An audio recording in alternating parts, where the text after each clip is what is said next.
Hello again and welcome to another book review video. What is photography?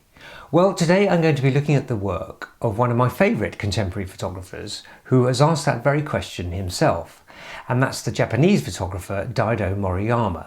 Born in 1938 in Osaka, Japan, and now in his 80s, Moriyama has for over 60 years been recording his view of the world and the darker side of urban life with his dense, grainy, harsh contrast and often blurry and intensely composed images. His work is almost a reinvention of street photography itself, a sort of rebellion and a rejection of the norm. I was inspired to do a little shooting in the style of Moriyama myself, and you can see my results at the end of the video. This new book, published by Thames and Hudson, is first and foremost a beautifully produced and designed photography book. It drew a big wow from me when I opened the package that it arrived in, and I knew at once that this is something really rather special, and so it has proved. The book itself is housed in this very stylish slipcase, featuring one of Moriyama's sort of more salubrious images. Sliding the book out reveals this stunning high contrast image of a graffiti-clad sheet of corrugated iron adorned by a human figure painted into the urban environment. It's absolutely beautiful. On the back is another figure.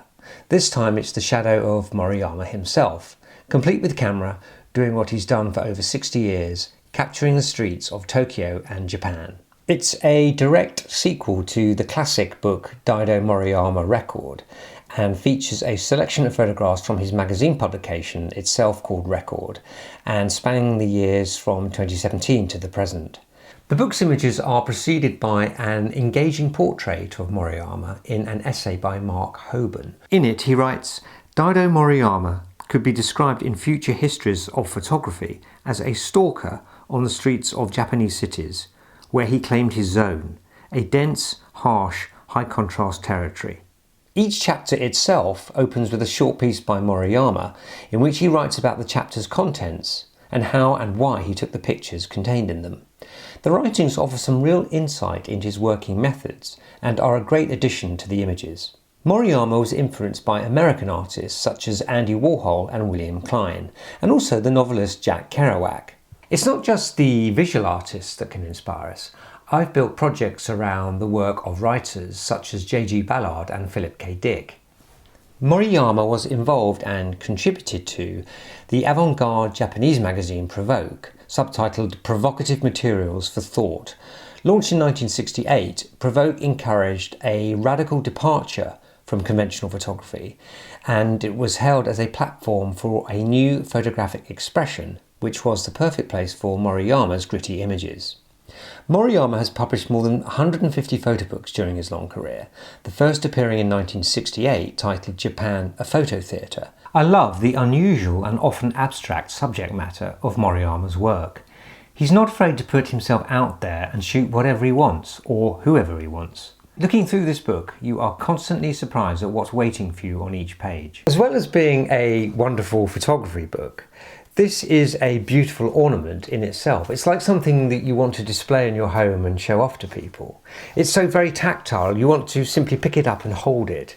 It's an object of desire. So, what can we learn from a book like this? And what do the images in it offer the street photographer looking for inspiration? Well, to quote from the man himself, Moriyama's advice is, "Forget everything you've learned on the subject of photography for one moment, and just shoot. Take photographs of anything and everything, whatever catches your eye. Don't pause to think, just shoot." I was inspired to do this recently, and so I spent some time looking through the lens in a Moriyama style. Graffiti, some brutalist architecture, still life, mannequins, Moriyama loves mannequins, self-portrait, bit of urban nature. I've got a lot to learn, I think, but it was fun experimenting with this style. Anyone fancy coming on a Moriyama themed photo walk? The book is available now and it has a cover price of £60. There is a link to the book in the description to the video below. Well, I hope you've enjoyed looking at the work of one of the true street photography greats, and I hope it has inspired you to just shoot. Check out my website for details of my street photography workshops, my book and all things street photography. Please take a look and subscribe to my Substack for street photography based articles, including one just published about how to shoot like Daido Moriyama. The link is in the description to the video below. There will soon be a members area which will feature exclusive content including special tutorials. Thanks for watching.